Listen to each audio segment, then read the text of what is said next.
The Joe Rogan Experience. Every time I go into Washington, D.C., every time I go into the Wegmans, there's a big Washington football team, Tostitos potato chips with the Washington football team name on there, and the Redskins. And is that an offensive word? Like that's an offensive word. Me even saying that, like right there, is that offensive? Yes. Not to everybody, but the majority of Native American groups, tribes, they've all let the team know that name is offensive, and they still won't change it. They don't. They say it's honoring Native Americans. That term is used, and you see it in historic records, to count Indian skins or scalps that have been taken from Indian people. It's an offensive. It's not just derogatory or demeaning, but it's. We should be really clear what you're saying when you're saying skins and scalps. We mean dead people. Yeah. Yeah, and sorry. No worries. Listen, this is the number one reason why I wanted to have you here. I mean, I want it from your perspective, because for us, we get, oh yeah, that's an offensive word. I heard that's offensive. The majority of people are not talking to someone who's deeply ingrained in Native American issues and culture like you are. So you could explain to us that, it makes sense, right? I mean, if it was, think of some derogatory term for someone somewhere. I mean, even if it was like kind of derogatory, like if they were called the Washington Krauts and it was all based on Germans, like a lot of German people would probably be really pissed off at that. Like, hey, that's kind of shitty. Like, why are you calling us that? But it's the Chiefs, Kansas City Chiefs, right? Like, what other Native American names? There's been a ton of them, right? Yeah, the Braves. There's a lot of Braves. Indians. Are the Braves still around? Yeah. Yes, they still have that name. So, has anybody given in and changed their name? Yes, there has, and there's been really a movement with high school, colleges, and I don't know the status of any, as far as NFL or national teams. Syracuse University had a derogatory mascot that they changed some years back because of the tribes there that are now in the state of New York fought for that. What was that mascot? I can't remember, but now they're some kind of like orange. It's an orange? All right. It's super orange. Yeah, but that's not hurting anybody's feelings. Yeah, exactly. Orange. Same with like toroidal engines. There was a great engineer up in Lodi that was revisiting toroidals, and he had a Ford Focus that would do is like his daughter's old car with a blown up motor. He had his own toroidal motor that he had developed that could run from the energy in the charged particles in the air. What? This thing did like 15 miles an hour on a flat test track, running on air. Charged particles in the air. Yes. So Ionically charged particles as in the the technology improved, that 15 miles an hour could be a real speed. Yeah. Wow. Yeah. And then that same guy, I saw him once at a trade show, and I was exhibiting at the show as well. So I was there on setup day. I was bored out of my gourd. I was already set up in the Ford booth. So I'm just walking around, sort of sniffing around. I see this trippy scientist guy in his lab coat in this shitty little booth. It was like, 6 by 10 foot booth. And, at a show where people have like 200 by 60 foot booths. And he's got this odd little toroidal thing and then a bigger toroidal thing and literally like a chalkboard. So I'm like, dude, what's going on?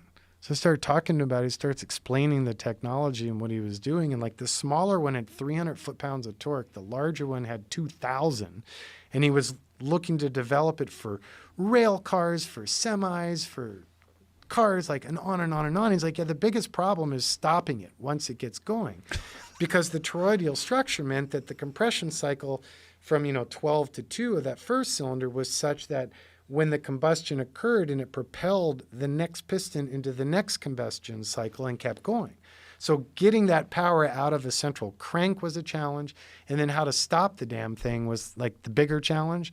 But they'd run on like horse piss, ionic charged particles, diesel, gas. Like they didn't even need spark plugs. So I'm like blown away by this. I go back the next day. Poof, where'd he go? Booth's gone, empty, done. And I had the guy's info, and I tried to reach out to him. Website gone. A website I'd looked at the night before, gone. Got gobbled up. 5 years later, I see him again at another trade show with another kick-ass design. And man, was he a bitter man. He's like, yeah, never again. Because they bought it and they shelved it. I'm never selling anything again. Fuck them. I'm licensing to specific channels of applications, and that's it. His new product. So what do you think happened if you're a conspiracy theorist? Do you think someone bought him out and just I'm a small independent business owner realist in that, hell yes, someone didn't like that, and they shelved that shit. So they bought it and then just shelved it. Yep. One thing, my wife is part of like it's called a mommy group. So it's like a connection of online of all these mommies and on like all over LA. And what they do is people will post shit they need. So like one of the moms just had a kid, they don't have any wet wipes. And so then all the other moms will be like, oh, we've got wet wipes. And then right now they're just leaving them on the door. Oh, that's so people come and get them. So it's like, I think the community thing is exactly right. Yeah. But also people have to maybe transcend money for a second and figure out ways to set up in their community, like, what do you need? What do I have? And then start some form of like trade or just giving people, there was someone who set up a toilet paper exchange, in LA, where he was just like, if you have extra toilet paper, bring it.